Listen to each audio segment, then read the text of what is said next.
शिवलिंग के ऊपर 3 लकीर लगाई जाती है, जो आदि मध्य अंत का ज्ञाता है, तीनों कालों को जानने वाला त्रिकालदर्शी, और सत्य ज्ञान होने कारण उसको कहा सत्यम, है ना। वो 3 लकीर के बीच में एक आंख होती है, अर्थात मनुष्य आत्मा को ज्ञान के दिव्य चक्षु प्रदान करने वाले त्रिनेत्री, जिससे मनुष्य भी कल्याण का दर्शन कर सके, इसलिए उसको शिवम कहा।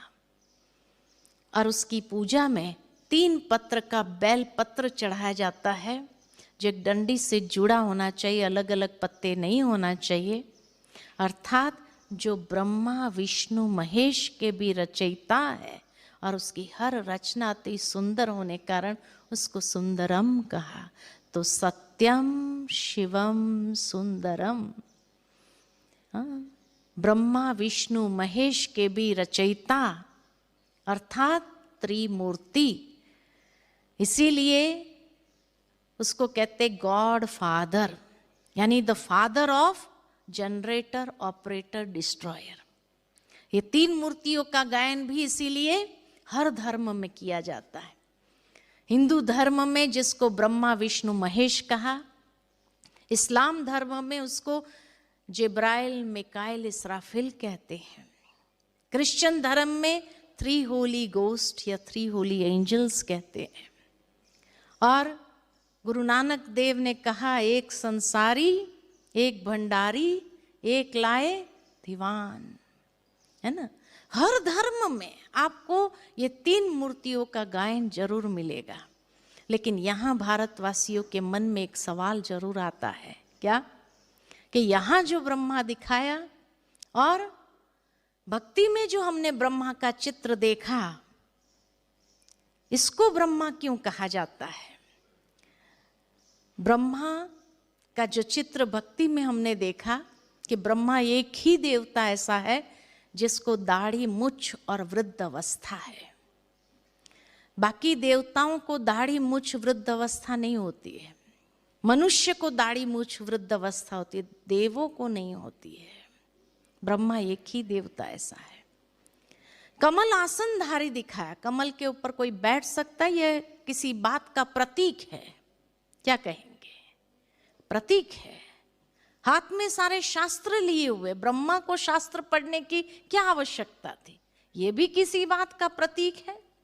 आज की दुनिया में कोई बच्चा 2 मुंह वाला पैदा होता है तो क्या कहते हैं? एबनॉर्मल चाइल्ड, है ना। ब्रह्मा को 4 मुख दिखा दिया फिर भी एबनॉर्मल नहीं कहा, ये भी किसी बात का प्रतीक है। तो क्या प्रतीक है?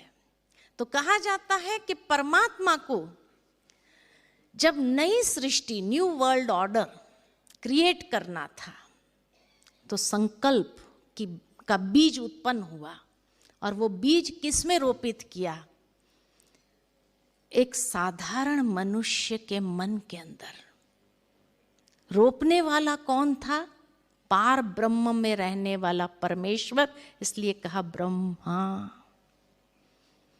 और जब उसमें रोपित किया तो कौन सा काल चल रहा था? तो उस वक्त देवों की सृष्टि नहीं थी, असुरों की सृष्टि भी नहीं थी, मनुष्य सृष्टि थी।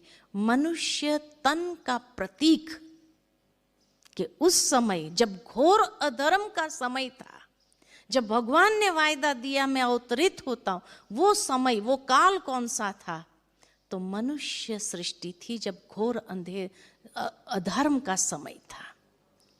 और इसीलिए साधारण मनुष्य तन में पर काया प्रवेश किया, और सबसे पहले आकर क्या किया?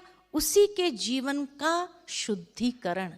उस समय संसार कीचड़ जैसा था, और उस कीचड़ में कमल को खिलाया, उसका जीवन का प्यूरिफिकेशन, कमल आसनदारी बनाया।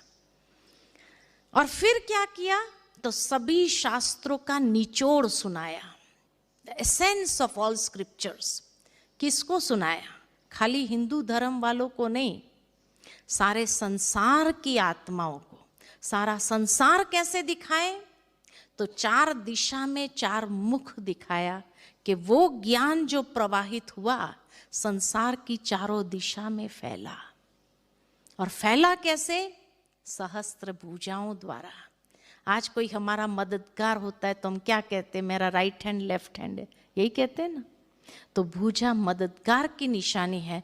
तो परमात्मा के इस दिव्य कार्य में, अधर्म का नाश और सत धर्म की पुनः स्थापना के दिव्य कार्य में हजारों आत्माएं उसके राइट हैंड लेफ्ट हैंड बन करके सृष्टि परिवर्तन, एक न्यू वर्ल्ड ऑर्डर को लाने के लिए मददगार बन गए, जिसको कहा खुदाए खिदमतगार बन गए।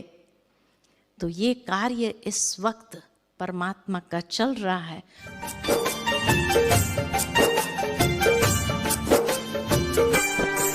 शिव भोला भंडारी त्रिलोकी अधिकारी, अब पधारे तन लिया है साकारी। शिव भोला भंडारी त्रिलोकी अधिकारी, अब पधारे तन लिया है साकारी।